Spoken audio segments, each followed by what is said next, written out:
You should know, I can tell where your scars are just by the way you walk.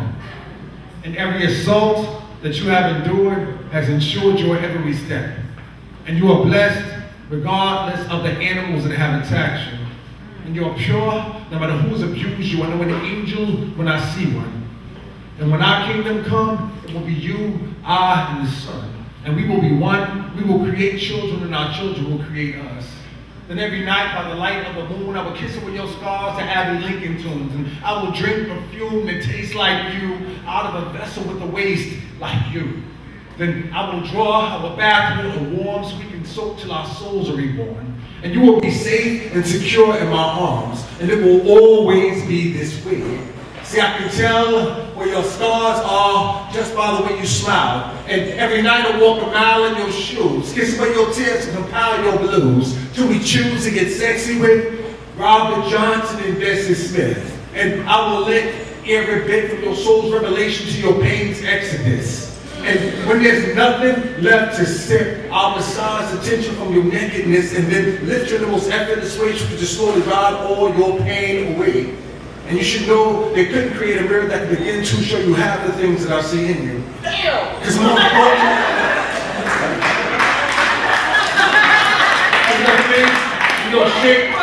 I'm in love with the woman you're becoming. And I can foresee a day when your hair is mostly gray and your smile shows intense living, and no one can look in your eyes without seeing decades of wisdom. And I'm not concerned with the woman of the year, because I'm in love with the bride of a lifetime.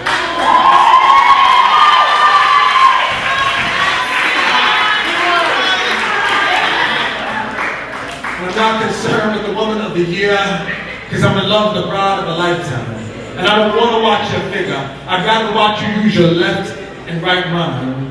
And I'm in love with your laugh more than the tightness of your abs. And though a mirror can show you your present, I'm obsessed with our future and our past. And my love lasts because it has the benefit of knowing that to truly be intimate. I don't focus on the qualities you have now. Instead, I focus on the qualities you have that are infinite. And that should be the sentiment that takes us all around the world to ocean liners and beaches and hotels and far reaches where we use stolen glances to communicate our secrets. And I hope our love is the one that teaches couples how to share their lives. And men not to compare their wives with what seems greener on the other side. And I'll confide in you nightly. They provide for you daily, then in between do the best I can to treat my fellow man fairly, but it's most important I be that eternal flame that brings you heat whenever you're cold. And you'll always see yourself clearer in me than any mirror, because I'm a pure reflection of your soul. See, you should be worshipped. But instead, you're surrounded by a perfect circus of clowns. And worthlessness abounds because purpose isn't found among cheap talking, overpriced drinks, and men who think that money is the answer but lack the capital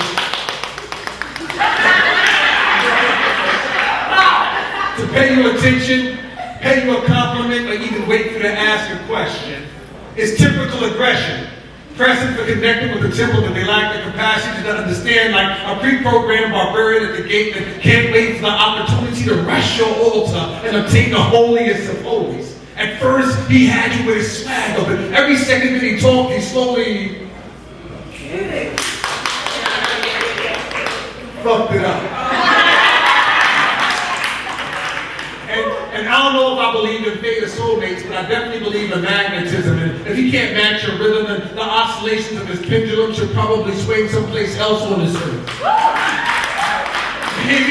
Maybe he should start out at a storefront church. He is beneath your cathedral. He needs to learn to perfect the quality of his service, especially if he can't understand that you should be worshipped.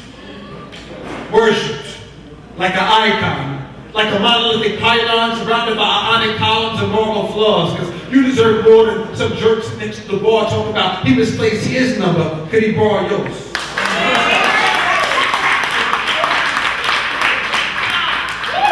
Or sitting there flashing money asking what would happen if you stuffed your pockets in the 20s, trying to entice you with the resource of what you had plenty in. You had any interest. It was diminished by the quality of his verses. What type of maniac doesn't understand that you should be worshipped?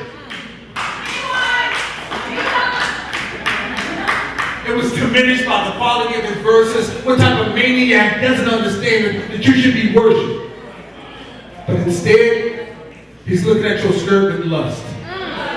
And then classless men turn women into mind readers, and still some women believe that they could change him.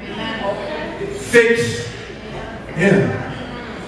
Train him to get on his knees and meditate on him like a religion. Give him the opportunity to fill your chapel with hymns in the chorus, hoping he arrives to the occasion 14 times like Horace's father. But why bother to try to change a gluten to a priest? This level of exegesis will never be venerable, will never be memorable. He lacks the level of levity necessary to levitate your bacilla above the surface. And until you begin to perceive men's energy, you'll never see the degree of spirituality with which you can be worshipped.